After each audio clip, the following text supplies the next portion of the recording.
हाफिज अमीर अली वान साहब से गुजारिश है कि या वो खुद आ जाएं या सादत साहब को भेजें, दोनों ने आना बारी बारी। किसने आना पहले?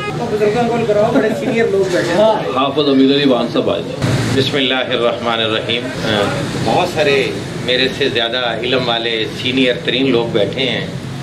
मैं सिर्फ चौधरी फ़ारूक शहबाज वडाई साहब को मुबारकबाद पेश करता हूँ और दुआ करता हूँ।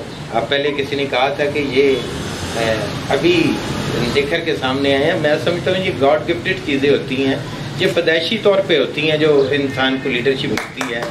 और ये फ़ारूक से चूँकि मेरा काफ़ी पुराना ताल्लुक़ है और उस वक्त तो इतनी शायद बहुत ज़्यादा सहाफ़त में आए भी नहीं थे, उस वक्त भी इनमें बेपनाह क्वालिटीज़ थी और बेपनाह सलाहियतें थी जो अब लोगों के काम आएंगी इंशाअल्लाह ताला। मैं चौधरी साहब आपको मुबारकबाद पेश करता हूँ और दुआ करता हूँ अल्लाह पाक आपको कामयाब करे।